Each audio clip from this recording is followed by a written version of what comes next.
everybody. It's Ann Eileen Thompson. Welcome back to the Faith Driven Leader Show. I'm so glad you're here today. I've been looking forward to this conversation for quite some time now. Dan Owolabi and I first met at an entrepreneurial panel at Miami University, and I remember walking away thinking, man, there's really a lot of depth here, not just in what Dan is doing, but in who he is as a leader.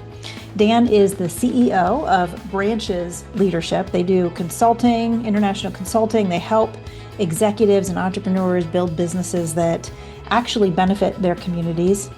And he's spent more than 20 years developing leaders. He works across 35 countries, 5 continents. His work has impacted organizations ranging from Accenture to Harvard University and some of the largest churches in the United States as well.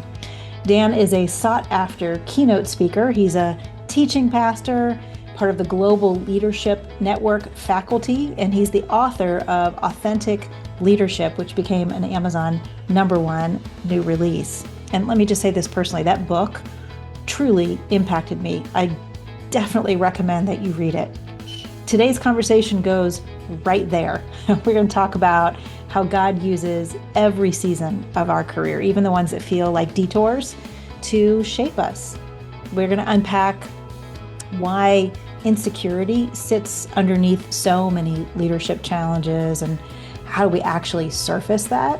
And Dan's going to introduce this powerful idea of being what he calls a velvet brick, leading with both care and conviction. And we're going to talk about how to navigate conflict in a way that builds trust by being velvet bricks.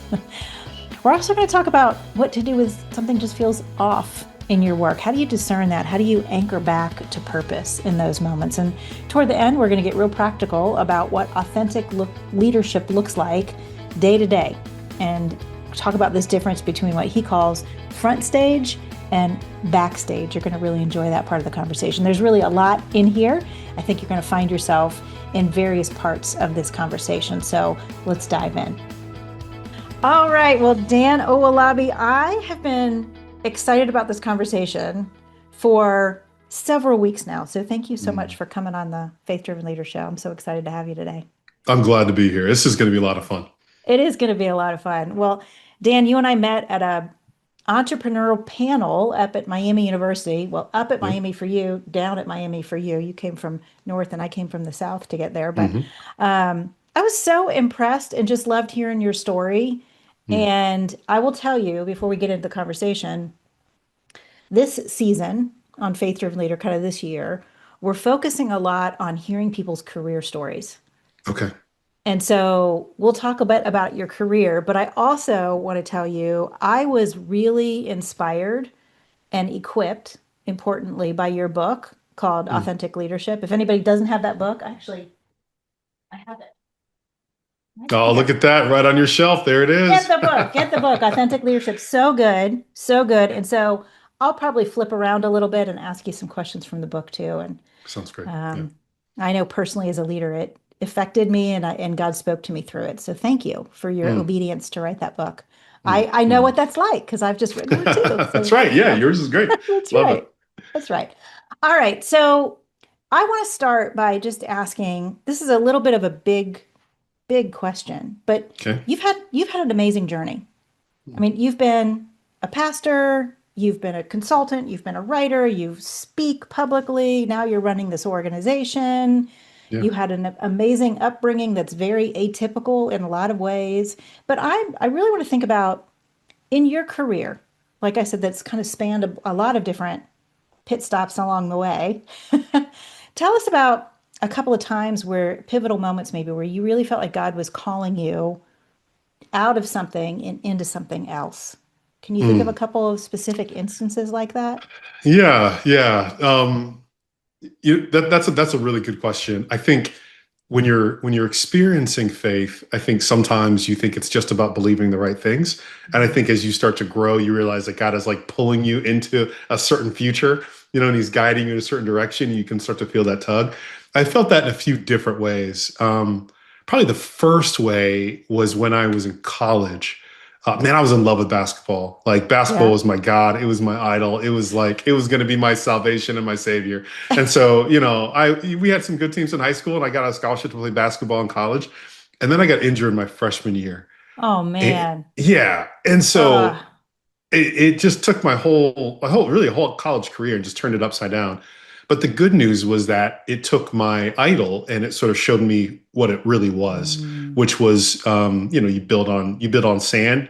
When the storm comes, your house is going to fall down, and my house fell yeah. down. And I realized, gosh, I need to build on a rock. So that's when my faith in Christ became much more real and much more tangible.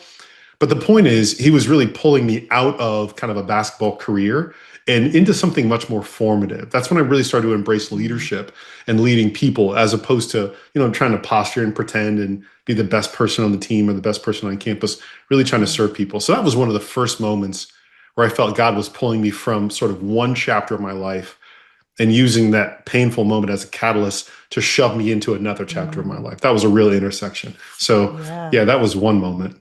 Yeah, that makes a lot of sense to me. And I think a lot of us have been through something similar, like where the thing that you've built or that you've built yourself around falls apart, Oh, you that's a good know? And word. and Yeah. boy, that really is it does actually show you, I think, in a really very acute way, how you've been identifying yourself, like Right. where your identity is really Right. rooted. And it Right. sounds like that was a moment for you of recognizing that. Yeah, totally. And you've been there before, just Yeah. like I have, a lot of people have. But when you're doing something really hard, it- one of the best ways, or at least one of the easiest ways in your mind, in my mind, to really kind of do everything you possibly can to make this thing succeed is to throw your identity in it. You're like, this is Yeah. who I am, 100%. And so you Yeah. stay up late, you wake up early, you do all the things, and it gets you so far until that foundation starts to crumble. And then you Right. realize, oh my gosh, like the foundation is crumbling and my whole identity is here. Like everything Yes. is about to fall apart and I'm like stuck inside this thing. So Yes. you're right. Like you build the thing and then you sort of build yourself into the thing. Yeah. And that's the dangerous element. And so God has to kind of, like you did for me, extract you from the thing surgically. And that, man, Yes. that's always painful. He has It's to like, painful. sucks. Yeah. I agree. But you know what? I do think that this almost sounds a little fatalistic. I don't mean it to be, but I Sure. really think in many cases, we like most leaders I know need to go through a season like that in order to really be truly rooted in the Lord. Because it's just I don't know that we can do it on our own without that kind of pain sometimes. I hate to part of me doesn't like Yeah. saying that, but part of me feels like I remember dreading that something big like that might happen to me. Oh, man. And I've had a couple of them. I've had a couple of really Yeah. big ones in the past probably 8 years that were Mm, like, oh, and then I realized, okay, I survived that because I allowed myself to learn the lesson in it, yeah. which was that it was never a firm enough hold for my identity to begin with, It's good. That's you good. know? The worst thing that could happen to you is that you go through something hard, you don't learn the lesson, and then you have to go through the lesson again. Like you have Right, to, I mean, that right. happens to a lot of people, just Yeah. multiple, like it feels like they're on a Oh yeah. merry-go-round and they don't even know it, you know? Yeah, Yeah. yeah, yeah. Yeah. I've seen that before too. Here's a curious question I hadn't thought about before, but in that moment back in college when that happened, Hmm. had Hmm. you considered before that you were a leader, or was Yeah, that new to you? that's a good question. I think my understanding of leadership was one that came from, I'm going to say it, it's going to be a little controversial. It came like straight from like Michael Jordan. Like the way that Okay. you're a leader is like Yeah. you are the biggest, baddest, meanest, Oh, like you're the big dog on campus and you can be a leader because you can beat everybody up. And so, your record of winning, your record of success personally immediately translates into you are the leader. You're the one people should follow. And I think I lived by that until I got to a place where people don't want to follow you because they're mm, like, look at this jerk. And then yeah. B, when you start to lose, when you don't win, and you're injured, you have nothing to stand on. Like no one wants to follow you because you're a jerk, and Yeah. also you don't perform on the court. So those are the two things that kind of pulled me away from that mode of leadership. But that's what I thought leadership was. Interesting. So really God changed your definition of leadership throughout. the subsequent years Yeah. in a Yeah. pretty dramatic way, I would say. Definitely. Yeah. Definitely, Yeah. definitely. Yeah, I think even when I thought about Jesus at the time, my dad was a pastor, so family grew up in church. It was like the family business. So I knew Jesus, knew all the stories, and I Yeah. accepted him when I was 8, but man, didn't take it all that seriously. I would have said that Jesus was like a really nice guy, and he's Yeah. there to show me how to be a good guy, but I wouldn't have called Jesus a leader. I wouldn't have said like, oh, that's not Michael Jordan style leadership. I wouldn't have thought that, but I Isn't that learned that interesting? later on. Yeah, yeah. Yeah. I think that's so interesting. I was, when you were talking about that, I was remembering in high school, there was a moment where my English teacher, my junior year English teacher, called me into his office and he looked me in the eye and he said, Ann, Ann Lauer, that was my maiden name, Ann Lauer. Mm, He has a little bit of a New England accent. You are a leader. mm, And it was the first time anyone had ever called me a leader. mm. I didn't have a concept of what a leader really was, to be Mm, honest. I didn't. mm, And so I was just thinking as you were talking and reflecting on whatever it was that informed our first definition of leader, yeah, if we had a definition, yeah, really informed kind of whatever foot we started off on in our mm, leadership journey. mm. That's And then good. God like shapes that over time because certainly the majority of us don't get it right the first time. No, no, no. And Yeah. I would love to hear who you modeled your leadership after initially. Like when you said you were a leader, what did that even mean to you? Like, what did you? Yeah, I thought it was very task oriented Okay. because he asked me to be the editor of the high school yearbook, which I had no experience in. This was back in the day. I'm gonna totally age myself. Back in the day when like literally, you print it out like and you a big piece of paper with like this kind of glue stuff, and you would lay out the pages and send the pages to the publisher. That kind of I had zero experience with that. I Mm, loved to write at the time, but I had mm, never, that I knew of, led a group of people to do something. mm, And mm. he invited me to be a leader, and his definition of that was you're going to lead this team that's going to produce this product. Oh, And sure. so Yeah. it became very Yeah. like Hmm. task oriented, leading people to get to a result, which, Project manager. Yeah. yeah, which wasn't actually a bad place to start. Hmm. But clearly, the Lord, and most leaders' lives, it's actually a really interesting question to go back to like, well, where did you start, and Mm, what did mm. that trajectory look like? So Yeah. it Well, is, leadership is so multidimensional, right? So, yeah, you got to be a project manager. You also have to be, a moral leader. You got to be somebody who can inspire. So there's sort of different facets. Everyone sort of steps into one and they kind of yeah, think that's it. And then they're yeah, like, oh, I also have to be all these other things as well. So yeah, yes, that makes a lot of sense. Yeah. yeah, it does. So I'm thinking about how that relates to one of the big themes in your book that I thought was so real, although most of us Mm, don't want to admit it, is that the root of most of our issues when it comes to leadership is insecurity. yeah. And the tie to me is like we might get good at one facet of leadership, Mm, but there's some other facet that is mm. pulling on our insecurity. I'm curious, like, how would you suggest we identify if we're having an insecurity issue? I know so many leaders who I would say, where are your insecurities? And they'd probably look at me and be like, well, I don't have any insecurities. Or they would say something like totally cliche. Well, I have a fear of failure. Yeah. I work too hard. But yeah, but like, how do we really actually look enough inwardly to see where our insecurities are? Mm. Yeah. That's a good question. I think the first way to understand it is to think about your fears. I think Mm, your fears come from the things that you believe you own, that you think you have control over, right? Like I have a mm, car in my driveway. Um, if my daughter took it for a spin, or some stranger took it for a spin, I might be a little bit concerned about the yeah. fact that they could wreck it, because I own it. It's mine. If it was a rental car, I'd be like, whatever. You just take that thing, do what you want. I got insurance. It's not mine. You don't worry about the things you don't own. And I think when you're insecure, you feel like you have this tight rein either on your reputation, on certain outcomes, like you're holding it with like this like death grip. And that leads to unbelievable insecurity. You can't sleep because you're worried about the thing. You're like working too hard because you're Mm, worried about the thing. Like it's your fears that will point out your insecurities really quickly. Fear of mm, embarrassment. There's all kinds of stuff that happens to people whenever they Yeah. get afraid. And those are the clear signs of your insecurity. Yeah. So I should be kind of paying attention to the things that I fear.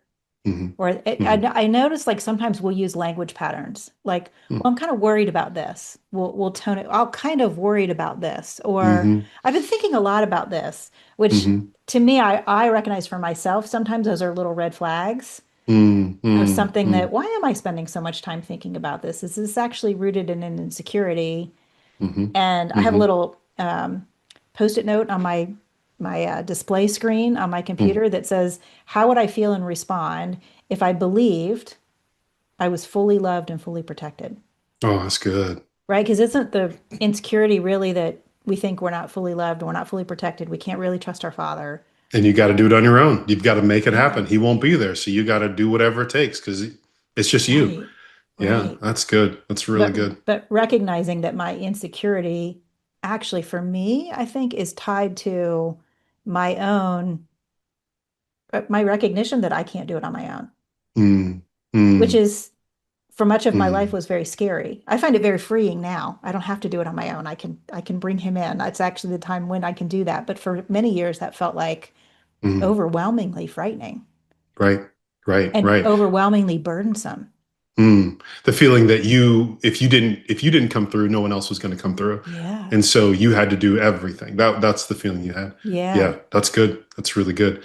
I think there's a certain degree of compulsiveness that comes with being insecure. There's things that you say and things that you do that you're like, I didn't really expect myself to say that. I didn't expect myself to yell that loud. I didn't expect myself to get that sad. Like Yeah.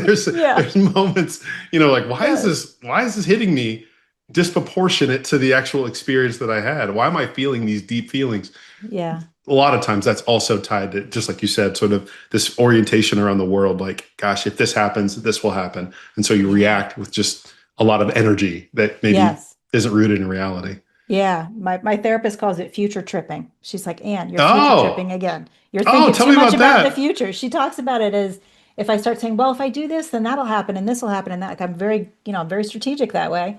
I like to tell Yeah. myself that's a gift. But that also can be, a Mm. bit of a curse to a certain degree because I'm trying to predict what's going to happen in the future, which we can't do. There's so many factors, so many Right. variables. Right. Right, right, right. Wow. Right. Yeah, That's crazy. it's fascinating. It's fascinating. Hmm. Okay. Hmm. Next section of the book that I loved. I literally like dog-eared your book and underlined a No, bunch of it's good to stuff. It was hear. I'm so, glad so it's good. helpful. But one of the things you talked about was if we want to be an authentic leader, we really have to know ourselves. Yeah. And the piece I found that I had never heard before or thought about before was this idea that if I'm gonna really know myself, I'm gonna challenge myself. Mm. That was new Mm. thinking for me. I Mm. mean, I Mm. put the book down for a good 15 minutes and was like, huh. And it's tossed around in my head since then. And I've been really asking the Lord, like, what does it look like to challenge myself? And as I've been listening in this season, I recognize I did have to know myself very deeply to understand where I need to be challenged. Mm. Mm. Where are you challenging yourself right now? Yeah. I just twisted that right back to you. I like that. I thought we were going personal. I love this. This is good. You got a good podcast I wish going I'll on. share mine. I'll share mine, but you share No, yours no, no. I first. can go. Yeah, yeah. Yeah. I'll be honest. I'll give you the point and then I'll tell you the story. Okay. I just finished a doctorate. Just defended this last weekend. Congratulations. Yeah, thanks. It was the hardest thing I've ever done by far. Yeah. And I did not think I was going to finish until I finished. Like I thought that I just didn't think I had it. Just didn't think Yeah. I was that guy. Constantly concerned about not being done Mm. or getting done on time. Yeah. So that's the point. What I learned along the way was two things. Number one, people with doctorates aren't necessarily the smartest people in the room. They just don't stop. They just like keep grinding, you know. They I think keep most going. people most people will tell you that they're like, I don't feel like I'm particularly smart. I just would not quit. So that's one reality. But the other one is that I think for me, I realized through the whole process that I'm not as smart as I thought I was. Mm. Um, I can be overconfident a lot. Mm. I say things a lot of times without evidence to back it up because I'm just going on my assumptions or what I think of the world. And what I know of the world is like this tiny slice, Mm. you know, and the world is way bigger and way more complex than I can believe. And so going through the doctorate, what you figure out is like all these different variations of what you thought was like solid. You're like, Yeah. gosh, I just know very little. So as far as challenging myself, I learned a ton of humility in real time. 4 year Yeah. process, super painful, but very formative, right? It was one of the Wow. best experiences I've ever had. So what is your doctorate in? It's in global leadership. So it's Wow. yeah. It's exploring how leadership is applied in different contexts around the world with Oh, communities of practice. So it was fun. that's Yeah. amazing. I hope there are future books that come out of that as well, because Hey, you write yours. you You you write your s- next one you first, and then I'll write mine. you set the bar really high. Okay, I will tell you mine. The Lord is challenging me. I have said even on this show that I'm working on the next book already. Hmm. I mean, I really felt like that's where I was supposed to go. Hmm. And we've been doing this all church journey group at our church the past 5 weeks or so. And through that process, I've really been stepping back and reflecting on what is the race I'm running right now. And I felt at the beginning the race was get the second book written. Mm-hmm. And at some point during that process, I slowed down enough to actually let the Lord talk to me about this. And he said, you just had a baby and you're going to abandon it to go have another baby. That's not what we do. That's not what you're supposed to do. That's not what I'm asking you to do. And what I had to realize, this is where I connected the dot with what you shared in the book, was the only way for me to get to where I needed to challenge myself was to recognize that I had to understand about myself that I'm afraid to be successful with this book. So I will stop working on it before it has a chance to be successful and go work on the next one. And Yeah. so the Lord's working on my persistence and working on this fear of success. Hmm. And I would like to be a year from now, 5 years from now, someone who is known for being someone who helps others find the work that God has for them and find joy in their work. Well, the only way I'm going to do that is if I nurture this baby I just had, if I That's nurture good. this book, which requires Yeah. a whole different discipline for me because I'm a starter. Uh, you got to be a Uh, sustainer. Oh, look at I got to that. be a sustainer, which is language exactly like that I use in my book, even. And I have to be, Yeah. I can't just be the catalyzer. I've got to be the consistent one to Mm, really cultivate things. So it's mm, been quite a learning for me. And I think that insight from your book is relevant for all of us. Like, how are we challenging ourselves? And do we know ourselves well enough yeah. to know how to do that?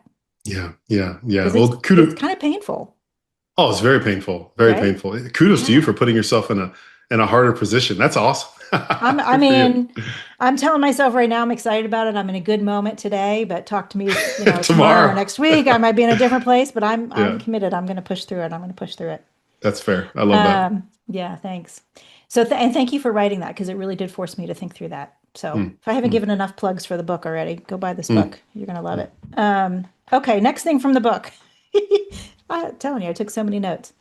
You were talking about conflict in the Yeah. book and Hmm. how we manage conflict, and you said leaders who channel conflict to develop influence are like velvet bricks. Mm, mm, And that was such a word picture, mm, a velvet brick. And I love the mm, idea of channeling conflict to develop influence. So that mhm. just led me to say, I want to ask you in real life, like, explain the velvet brick to us. Mm, What does it mean to be a velvet brick, mm. especially in those conflict laden situations? Yeah. I think the concept, I'd run into it years ago when I was in college. And the idea behind it was that you've got people who are velvety and then people who are bricky. And Okay. people who are velvety are the ones that are like, oh, Anne, like, I love you. I love your book. I know your birthday. I know your favorite cookie. Like, those are people who just, and every time you're around them, you just love them. And their Yeah. superpower is like love and like, I love in the way that you can feel and just all this sort of stuff. And then you have people who are like bricky. They're like, the truth tellers, they're task oriented. Hmm. Like they're the ones that are going to wake you up at 6 a.m. in the morning and make you go run. And it's hard, but they're going to challenge you. It's Yeah. like Yeah. Coach Ann, like Yeah. that kind of person. And I think everybody has a tendency towards one or the other, right? So Yeah. there's all kinds of tests you can take, disc assessments that'll tell you whether you're high D, more bricky, or you're, high C, whatever. The Yeah. point is, to do great leadership, you have to be both. and you have to start with velvet and then you have to end with brick, right? So you Yeah. love and then you lead. When you interact with somebody in a conflict laden situation, what you find is that when you lead with velvet, with care, with empathy, with understanding of Mhm. someone's particular situation, but you have rock solid values. And you're Yeah. like, these are the areas that I won't compromise in. This is what really matters most. This is the point of the conversation. What happens is people tend to respect you more, Yeah. especially when you have their best interest in mind, but you're trying to steer them in the right direction. So you can use that moment of conflict to say, I really do care about you, but I also care enough not to let you stay the way you are. Like that type of conversation usually goes miles for people who are really trying to grow and develop. Yeah. I love that. There's a model of teaching that I learned several years ago, I think started by the 3DM group, but they Oh, talk sure. about invitation and challenge. Yeah. Hmm. And Hmm. that, if we're too high invitation, we just get people will kind of not really see us as influential or leaders. We're just kind of doers.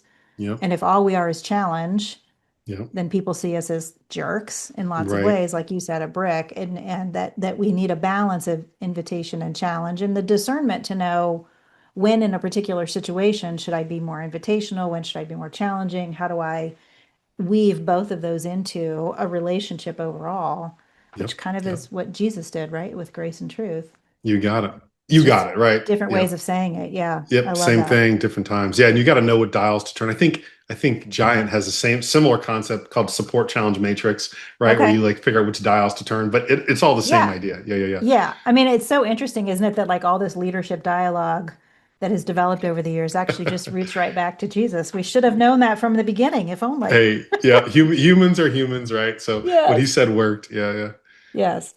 Okay, I think what we have established, at least in my mind, is you have quite a depth of thinking on leadership.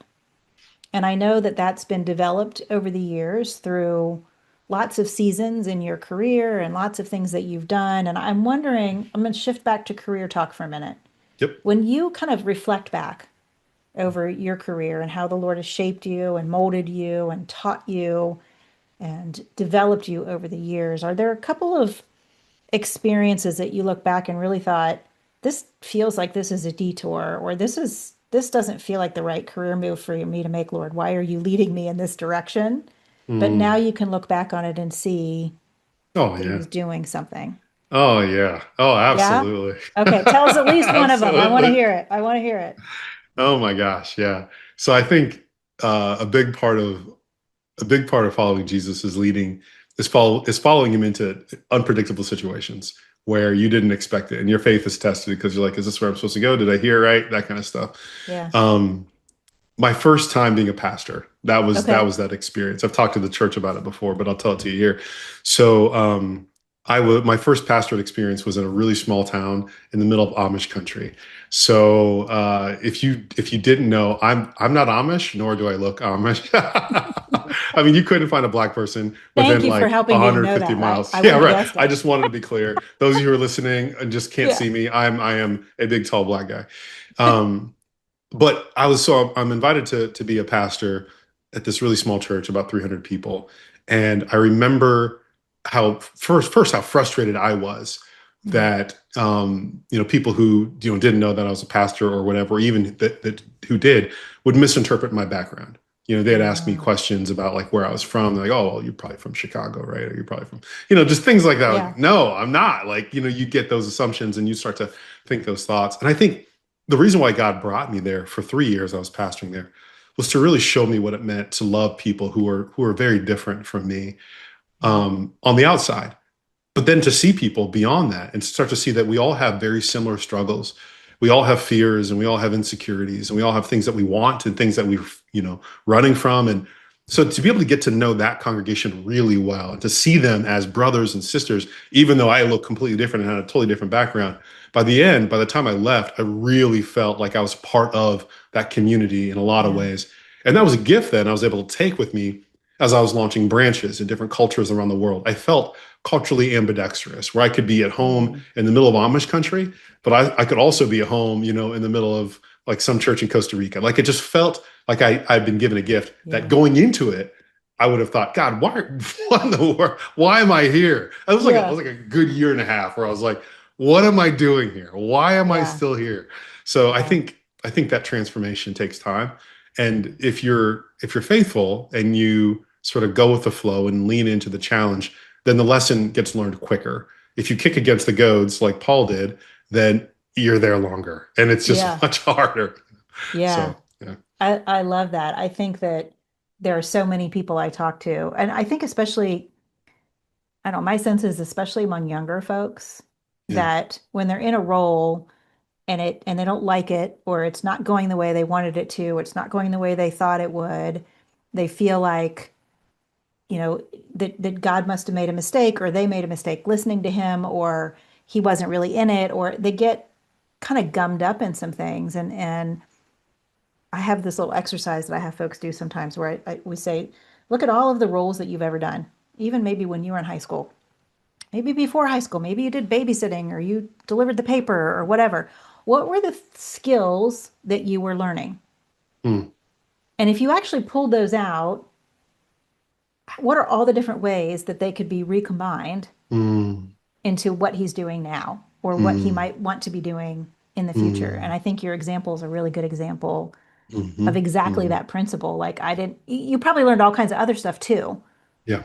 right? Yeah. You probably got really good at teaching. You probably got, there are all kinds of things that counseling, dealing with benevolence issues, all the stuff that comes along with being a pastor. 100% correct. It was the fact that it was such a small church. They let somebody who had zero experience preach a lot, and so I got to give a lot of bad messages before I started giving good messages. Like where else That's would I get to right. learn that? You know what I mean? Right. So there was so many good things that came from that that I didn't Yeah. know at the time. Yeah. But Yeah. Oh, I love that's that. I love that. that's a great exercise, Anne. That idea of like Yeah. taking people through their own personal history and helping Yeah. them sort of excavate the lessons and saying, even though this was a hard season, would you give up the season for the lesson? You know, and Yeah. just recognizing the lesson, the purpose in the pain is the thing that makes the lesson worth it. That's good. Yeah. Yeah. Even I recognize for so many people, certainly been my experience. There are seasons when where I've worked for a boss who was anything but kind.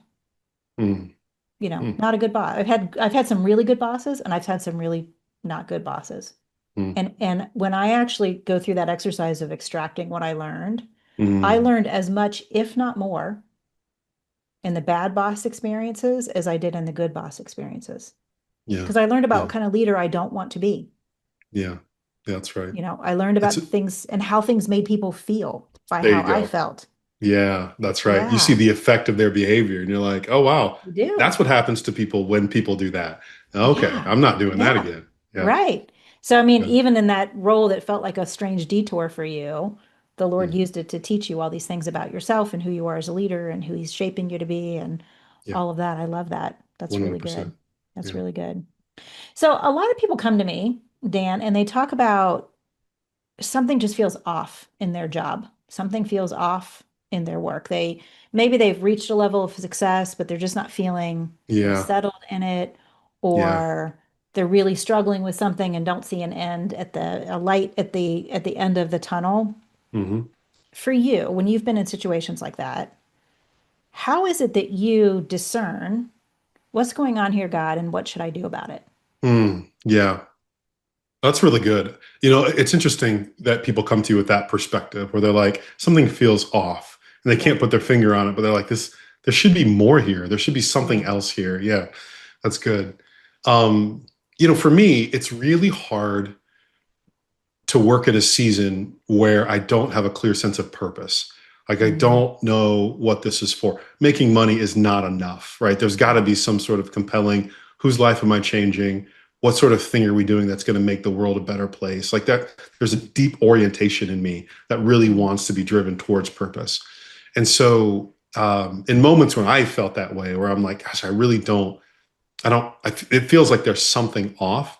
The very first thing I do is I go to that purpose where I'm like, mm, am I still trying to achieve the thing that I came here to do in the first place? Have we yeah. veered off of course? Hmm. Um, if there was no purpose to start with, then that's where I would start with people. I would say, Yeah. okay, like Branches has this concept called the beef and the baby. Okay. Maybe I've told you this before. Tell I, me. I love the concept because it's like business takes two different forms. You can think of it two different ways. You can think of it like beef, like you got this cow over here, and like it's going to make you some milk, and you're going to milk that thing for all it's worth. And then when it stops making milk, you're going to slaughter that baby. Like it's going to be beef, like right now. Like it's going to make something for me one way or the other, either making milk or making beef, one or the other. That's beef. Or, and that's the purpose of your investment. And that's why you spend the time. Sure. I can go, I have weekends off, I have summers off, I have great vacation policy, I have whatever. It's beef. Or you have a baby where you're like, Yeah. I'm going to invest in this thing over the long term because I want to see what it can become. I want to see the people it can help and where it can go. And I just want to see this thing grow. And so Yeah. all the pain and all the frustration you put into this baby is worth it because you see it growing. And Yes. so when something's off, either the baby isn't Mm. growing and you're like, gosh, I feel like I'm investing and it's not happening. I need to get Yeah. closer to the impact, or I need to see if it is making an impact. Or Yeah. you've got beef over here where Yeah. you're like, at some point, like driving a BMW, having a sweet paycheck, and having great vacation policy. That's not enough. I need more. Yeah. I need purpose. So Yeah. usually when people are feeling that, it's usually one or the other. They've got a weak baby or they've got beef. Yeah. Interesting. So is it sustainable for someone to stay, so a person of faith, Mm. is it sustainable to stay in a job that is beef? How should we think about Y- that? Yeah, that's a great question. I would say 50 years ago, absolutely. Yeah. Like people would have said, yeah, I make a lot of money and I give it to the church. Yeah. Did my job, or I make a lot of money and I give to missions, or I provide for my family. Like that's Yeah. enough. I think today people have matured to the degree where they see their job as taking a huge part of their life. Yeah. And so if they're not pursuing purpose along with that paycheck, the paycheck's not worth it. And Yeah. so I Yeah. would say today it's not sustainable. Like there's just Yeah. a higher expectation for work, I think, today. I feel like that's probably what gets, I mean, I end up working with a lot of people who are kind of in the last third of their career, I would say. Mm, And for a lot of them, what's that like? it's it's like this, I've done all the work and I hit the success marks, but This what's is gonna be missing? this is gonna be sad. Yeah, But yeah. what's missing, you know? Uh, And it's, and I uh, do think it's because if the only thing you're working for is the beef, at some point that runs out of being able to actually sustain you because we're wired for something more, aren't we? Like yeah, we're wired by God to play a role in the kingdom right, that's right. beyond making money, which is important. Like the economy is important. It's an important force in the world and can be used for good, but that's not the only thing. Right, right. And I think so many people go their whole careers thinking that's the thing. I need to make more money, make more money, make more money so I can retire. But then they get to this stage where they're like, wait a minute, am I really going to do this for 15 more years and then retire? I don't know that I can keep doing it Yeah.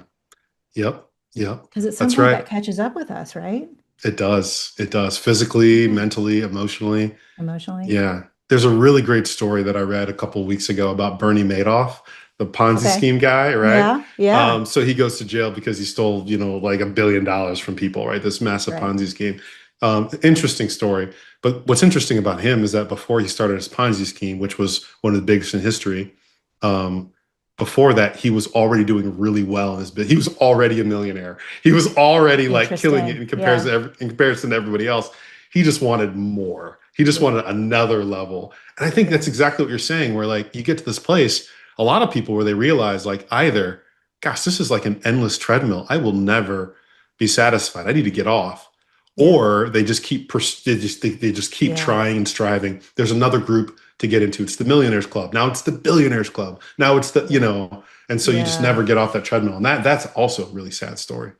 It really is. I hadn't thought, I mean, but probably most of the people in my circle end up getting off the treadmill. But you're right. There are a lot of people who just choose to stay on it and they're chasing something that they're probably never going to Never, get because you never. can't. Yeah, It's not yeah, a void in your spirit that can be filled by money or fame yeah. or Right. some list that you got on. You know, I used to tell people when we were running the garage group, we spent couple of years on the Inc. 500 fastest growing company list. And for a couple of Okay. years, I was really proud of that.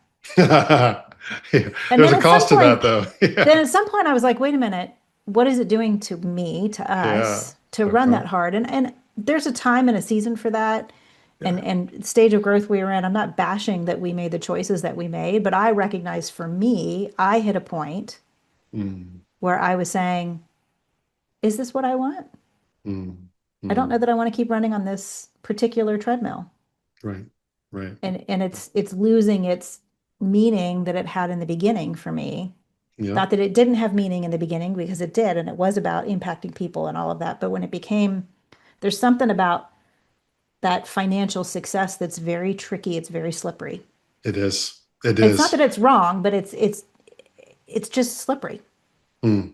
you know? So the term I've heard before to that idea is called the hedonic treadmill. You've heard of it before, Yeah. where there's diminishing returns. Like Yes. you buy clothes, and you're like, gosh, I love how I look, and then like 3 days later, you're like, I don't want them anymore. I want new Yeah. clothes, and you just Yes. keep. And every time you buy something, it gets less and less satisfying, Yeah. and you get to a point where you're like, okay, I realize that clothes aren't going to do it for me, or whatever it is, whatever your Whatever it thing is. is. Yeah. Yeah, yeah. Yeah. That's Yeah. good. Yeah. Okay. I'm going to wrap us up. Mm, I was thinking about if I had one question to close on with Dan Owolabi, what would I do? What would I ask him? Here's a mm, question I came up with. So much of your work, even the work you guys do with Bridges, it's about building authentic leaders, really, yeah. who can sustain, right? Who can add real value, but also be the best person that God has called him or her to be. And I'm curious, give us some direction, very practical, practically Yeah. speaking, of Mm. what does it practically look like to lead authentically, kind of in day to day, without forcing it, without being like checkbox, and without shrinking back from it. What does it really look like practically? Give us a couple practical things we can do to lead authentically. Yeah. Yeah, that's a great question. So with branches, one of the things that we try to do is we try to teach people that there's two different spheres of leadership. Okay. There's your front stage and there's your backstage. Almost think of it like you're in a play. The front stage is where everybody sees you. It's the major decisions you make. You're a project manager. You're giving direction. You're giving an inspirational speech. You're making hard decisions. That's the front stage leadership. And that's what people would think about. John Maxwell writes a bunch of books on that Yeah. idea, right? Good for Yeah. him. And he does a great job of it. But there's another sort of sphere that's way more important, which is the Mm. backstage. That Mm. is your self-talk. That's the things that you listen to. That's your media diet. That's Yeah. your physical diet. That's how you take care of yourself. That's how much sleep you get. That's how much you pray. That's the books you read. Mm. It's sort of all that sort of forms who you are so that when you do show up on the front stage, you're not Mhm. trying to pretend anything. You genuinely know what you're talking about, or you genuinely are a settled leader, like a Yeah. non-anxious presence in a really difficult situation, right? So Yeah. it's that the work you do on the backstage gives you the sustainability and the fortitude to deal with the challenges on the front stage. And a Yeah. lot of leaders, they get it wrong where they focus so much on the front stage and have very little backstage. And so then they're pretending and posturing and they're faking it till they make it on the front stage.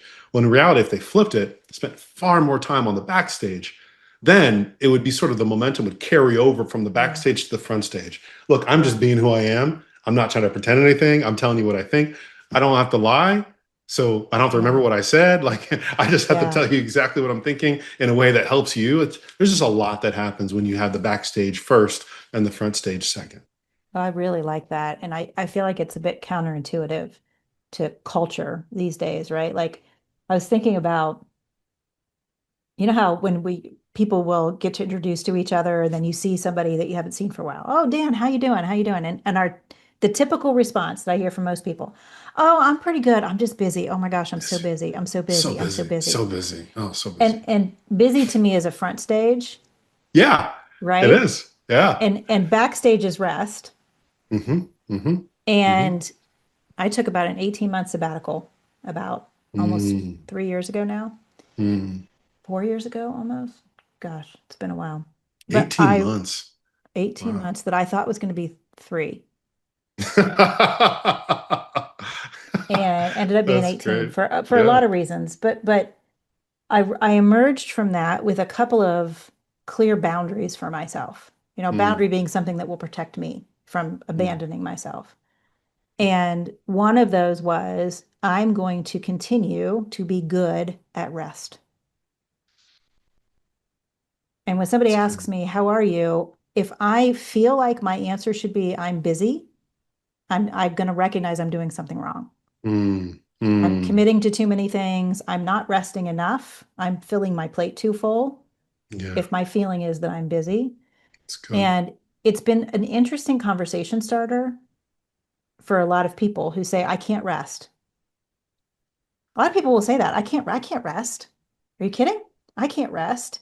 And to me, that's always I hadn't thought about the front stage, backstage, but that's a backstage issue 100%. that's really driven by a lack of, I believe, lack of trust in the Yep. Lord that Yep. leads to also this pressure I put on myself that I have to show up busy all the time Yeah. because it makes me look like a successful person. I'm in demand. Everybody needs Yeah. me. Oh, come on Right. now. I barely have Right. time for people I love. Yeah. Right. Oh, well, maybe I can get you on my calendar. It'll probably be a couple months. It's Yeah. Yeah. like, Oh, gosh. I don't want to be that kind of person anymore. But I Mm, recognize I hadn't thought about it, but you just connected so many of the dots that you have to put the backstage work in. I think that's why I needed 18 months because I had so much front stage going on and mm. I hadn't built the muscle. It takes a Oh. different level of muscle to learn how That's to rest, good. right? That's athlete talk right there. No, Like there you go. See, I didn't even that's try that good. because I am not an athlete, Dan. I am That's not a really basketball good. player. Let's Yeah, just be you can't clear. perform on the front stage unless you do the hard work on the backstage. And the Yeah. gym, the practice, the don't expect Yeah. to make the shots unless you've done it in practice. That's good. Yeah. I like that. Yeah. But I love that's the answer for us to close on is this idea of, working on the stuff that nobody really sees, the Yeah, stuff that's between you and the Lord. right, Are you caring for the body I gave you? Are right. you resting? Are you honoring the fact that you're tired? Yeah. I've told people before, I will cancel meetings if I'm exhausted and just say, I'm going to take a nap. Yep. I've got a People look commitment at, with my bed. Yeah. yes. And people look at me like I'm crazy, but I'm going, actually, this is what allows me to show up and be healthy in a particular situation. And I can real easily tell when I'm getting off my game on that. It's good. But Yep. so many of us never take the time to develop the backstage. So you don't even know how good it could be. Mm-hmm. Mm-hmm. Yep. Yep. And That's good. it feels like this constant striving, but you're right. That insight is deal with the stuff on the backstage first. Mm-hmm. And Mm-hmm. that's how you're going to get to authenticity. That's how you're going to get to joy too, right? To be able to be joyful about the work that you're doing Right. and fully Right. present in it. Definitely. You got it. Yeah. You got it. Yeah. And that doesn't mean I'm going to say this real quick. That Yeah. doesn't mean that the work you do in the backstage isn't hard. It Right. doesn't mean that it's not deep. Doesn't mean that you're not exhausted or you're like, this is frustrating and I feel like I'm stretching myself. It doesn't mean any that could all happen in the backstage Oh, while you're yeah. also getting rest. God Yeah. definitely pushes you and stretches you and makes you do things that you'd rather not do. But at the same time, it's between you and God. It's like Yes. these are the paces he's putting me through so that I can be ready in front of other people. So there's Yeah. rest, but there's also like challenge and pushing and that Yes. kind of stuff that happens in the backstage. Oh, for sure. For sure. Yeah. It's not just the rest piece. Mm, There are so many other pieces. Yeah. Well, that's good. Dan, this conversation has been, as I suspected it would be, just awesome, inspiring. I'm sure This is lots of fun. folks are going to want to buy your book after this, and I'll put a link in the show notes to the book and a link to Branches and the Hmm. amazing Hmm. work that you're doing. And thank you. I can't thank you enough for being part of the show and sharing your wisdom with our listeners. This has been a lot of fun. I've been following your show for a while now. It's an honor to be on it. So yeah, thank Oh, you. that's great. That's awesome. That's awesome. Well, thank you again, Dan. You bet. Well, that was a rich conversation with Dan Owolabi. I'm sure you'll agree. There are a couple things I want to pull out and leave with you, a couple key takeaways. First one is that I love how Dan talked about how God used and is using every role that he's been in, even the ones that feel like detours, like or things that feel painful or feel confusing. Dan's story about the basketball injury, that eventually his story about his early pastoral role, both of those are stories that remind us that nothing is wasted.